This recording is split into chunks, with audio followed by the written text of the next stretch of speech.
Delhi blast के आतंकी module की जांच कर रही एनआईए लगातार इस मामले को लेकर नए नए खुलासे कर रहे हैं।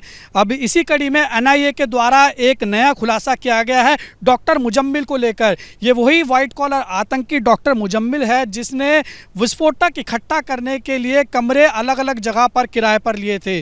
आपको बता दें कि 2563 किलोग्राम धौज के पास एक फतेहपुर तगा गाँव है, वहाँ पर मौलाना इश्तियाक का कमरा लिया गया था जहां पर 2563 किलोग्राम विस्फोटक जमा किया गया था डॉक्टर मुजम्मिल के द्वारा। अब एनआईए लगातार इस मामले की जांच कर रही है और डॉक्टर मुजम्मिल से पूछताछ हो रही है। उसके बाद अब एक नया खुलासा हुआ है। दरअसल डॉक्टर मुजम्मिल ने जो फतेहपुर तगा गांव में 2563 किलोग्राम विस्फोटक जमा करा था, उससे पहले 12 दिन तक उसको अलग जगह पर छुपा कर रखा था और वो जगह है अल-फलाह यूनिवर्सिटी के 4 दीवारी के बाहर, बिल्कुल खेतों के बीचों बीच। इस वक्त हम उसी जगह पर मौजूद हैं। आप देख सकते हैं सामने अल-फलाह यूनिवर्सिटी की ये 4 दीवारी है और खेत आपको चारों तरफ दिखाई दे रहे होंगे।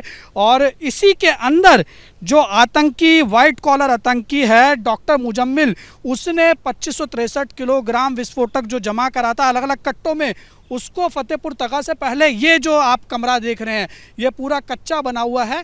इसके अंदर वो 2563 किलोग्राम विस्फोटक अलग अलग कट्टों में लाया गया था। एक बारी मैं अपने सहयोगी से कहूँगा अजीत से एक बारी आगे आकर दिखाने की कोशिश करें, हालांकि कमरा बंद है। तो जो आतंकी डॉक्टर मुजम्मिल ने एनआईए को जानकारी दी है, पूछताछ में उसने बताया ये जो कमरा है ये जो फतेहपुर तगा के एक बदरुद्दीन नाम के व्यक्ति का है जिसकी उम्र तकरीबन 67 से 68 साल बताई जा रही है। और हमारी अब से कुछ देर पहले जो बदरुद्दीन के पुत्र हैं उनसे हमने बातचीत की, लेकिन उन्होंने हमें ऑफ द कैमरा सारी चीज़ें बताई। उन्होंने ऑन कैमरा बताने के लिए वो सहमति नहीं हुई। तो उन्होंने जो हमें जानकारी दिया अब हम आपको बताते हैं। उन्होंने बताया कि जो डॉक्टर मुजम्मिल है वो उनके पिता यानी बदरुद्दीन से, ये जो सामने आप देख रहे हैं ये अल-फलाह यूनिवर्सिटी की मस्जिद है, इस मस्जिद के अंदर नमाज़ पढ़ने आया करता था। नमाज के बाद जो है वो दोनों जो है मुजम्मिल और जो है बदरुद्दीन इसी के अंदर मिला करते थे। और इसके साथ ही जो बदरुद्दीन की पत्नी है उनको दिल की बीमारी बताई उनके पुत्र ने और उनका इलाज अल-फलाह यूनिवर्सिटी के अंदर चल रहा था, तो वहाँ से उनका संपर्क बना।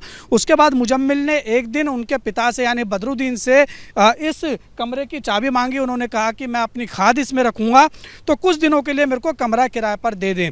तो उसके बाद बदरुद्दीन ने उनको चाबी दे दी और फिर यहाँ पर उस मुजम्मिल ने कई कट्टों के अंदर जो भारी विस्फोटक उसने इकट्ठा किया था इसी कमरे के अंदर छुपा के रखा।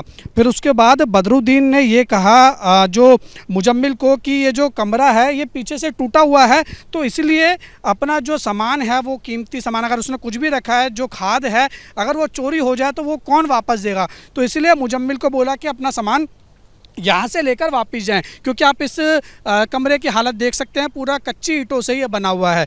ये जानकारी हमें दी है बदरुद्दीन के जो पुत्र हैं, उन्होंने हमें ये जानकारी दी है।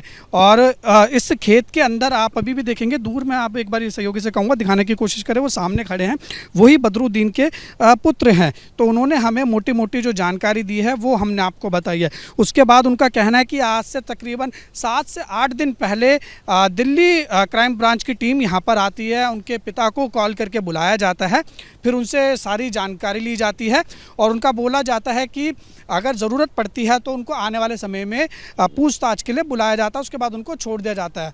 और उन्होंने ये कहा कि उसके बाद मुजम्मिल से उनका कोई भी संपर्क नहीं हुआ है।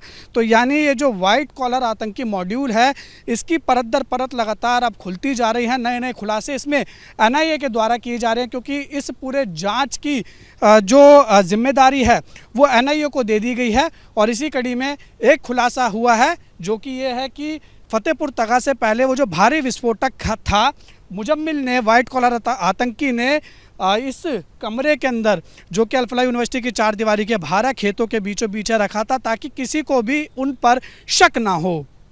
वीडियो जर्नलिस्ट अजीत गुप्ता के साथ उज्जवल कुमार, एबीपी न्यूज़, धौज।